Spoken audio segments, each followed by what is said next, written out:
Good morning, good afternoon, or good evening, depending when you're watching this, and welcome to my first Modern Warfare 3 commentary. Now, unlike other people, I'm not going to be uploading my first game with live commentary or anything like that. I've chosen to wait, get a couple of games, and try and upload something which is a bit interesting or a bit good, in my own opinion. So I've got a TDM, playing TDM quite a lot when I started out. Didn't really like the idea of trying to start domination or free-for-all, because I wasn't really set up, didn't know the maps, didn't know what's going on. And I've just about unlocked my custom classes. I got myself the M4, which is the gun I'll be using throughout this game. It's pretty effective, pretty good. Obviously it's outplayed by the Scar, as you see in the first death there, but I'm still getting used to it, still learning it. My initial thoughts on Modern Warfare 3 are really good. I'm really enjoying it. I tried to not get straight into the mindset and the mind zone of going straight for high KD games and getting really sort of beast with the airstrike and the air support, but learning the maps obviously is very important, learning the routes. Everyone's quite new, and I'll just draw your attention to this bit of the video right now. So go on a bit of a rampage through the enemy team, as they're all a bit new and a bit facing the wrong way, but well played by myself if I do say so. I don't know what happens here with this dude. The hit registration is very good. There's something going on with some instances of particular deaths when I think that there must be a connection issues that the game's trying to compensate for. But in most cases, it's very effective, very accurate, and I'm not as frustrated with certain things that happen as I have been with previous games. In my opinion, the maps of Modern Warfare 3, I've played on most of them at least once now. The maps, I was concerned at the start that they would be quite small and it'd be much close combat and the SMGs would reign. But I feel that the maps are actually quite large and there's quite open spaces. You've got some corridors and things as well, but you've got nice long corridors, you've got open spaces, and you don't feel like when you spawn in at the start of the match you're going to run straight into the enemy team and you've got a chance to set yourself up and work your flanks around. So I'm enjoying that aspect. I'm enjoying learning the maps. There's quite a lot of corridors and things that are going on, and it's definitely something that will be interesting to see how the choke points develop and what's going on with those.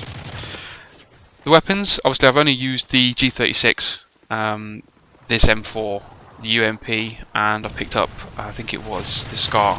And the one thing I'd say about the guns is when you haven't got kick, which is one of the weapon efficiencies, they do recoil pretty bad. It's not something which you see me do quite a lot of just sort of spraying down, and that's because I've got kick turned on, which means I can maintain accuracy a little bit when I'm firing. But without that, they are a burst fire sort of weapon regardless of what gun you use, and you need to do that burst firing to keep your bullets on target. The kill streaks as well. Kill streaks is an interesting setup for this particular release. As I'm sure you're aware, you've got the assault package, the strike package, and the support package. Specialist package, it might be one of them. I can't remember the names exactly. The assault package is the one for the kills, basically. It's the one where you get all the air support, when you get all the weapons, and if you can put together kills without dying, you get the Preds and the choppers and etc, etc. For this particular game, I'm using the support package because I'm still new. I'm still learning the maps. Die quite a lot, quite randomly. It's nice to be able to put together 4 or 5 kills over the course of a couple of lives and still get my kill streaks. So you've seen me run through up to 12 kills once already to get my advanced UAV. I'm running UAV, counter UAV and advanced UAV just because at the moment those are the ones I have unlocked, and there's so many new people to the game that almost everyone's running UAV as their first kill streak.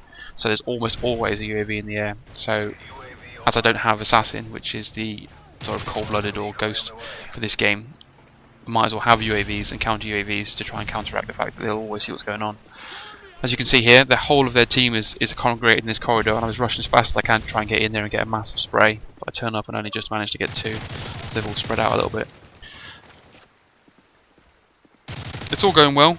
Personally, I think the things that I will need to work on, things that I'll need to progress to get myself up to the level of being able to produce the high kill games that obviously YouTube community desires, hopefully that you want to watch. I need to produce, that's not the wrong word, I need to improve my aim because I'm still a bit rusty, I'm still learning a bit. Get a first host migration of the new game here, and for some reason it does give me a black screen for a minute, so I'll skip through that and bring it back in just as the game spawns back in. So yeah, learn to aim, learn to counteract the recoil. So because of the recoil the guns have got, because of the kick the guns have got, you need to learn basically how and much on my sensitivity needs to be out for this game.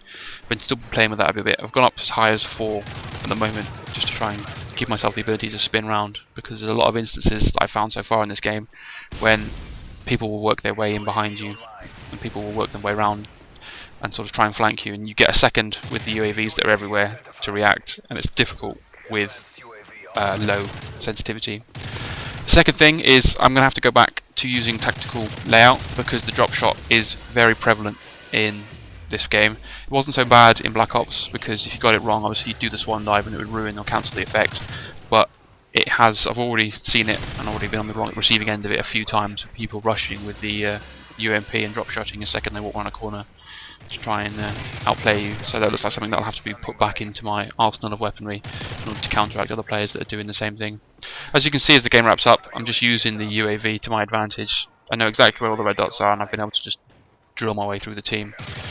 So the game's wrapping up very soon. The last thing I want to mention is the knife. The knife, in my opinion, in this game is pretty much spot on. If you're not almost rubbing up against the person you're trying to knife, it won't stab them. So there's no commando lunge. The only problem is if you get knifed up or down some stairs, then you do notice a bit of a lunge, because clearly the way the game processes that doesn't work quite well. Alright guys, well that's just the end of my first quick commentary. I got a very nice game there with non-lethal kill streaks. Managed to put together 35 kills. So I thought I'd upload this as my first game because I did a lot of damage without using all the air support. Hopefully once I get confident I'll be able to bring in the air support classes and bring in the air support strike packages and get some of those on the go as well and really start to rack up some kills. Alright guys, leave us a rating, leave us a comment, and if you haven't done so, please subscribe, and I'll see you in the next vid. Bye for now.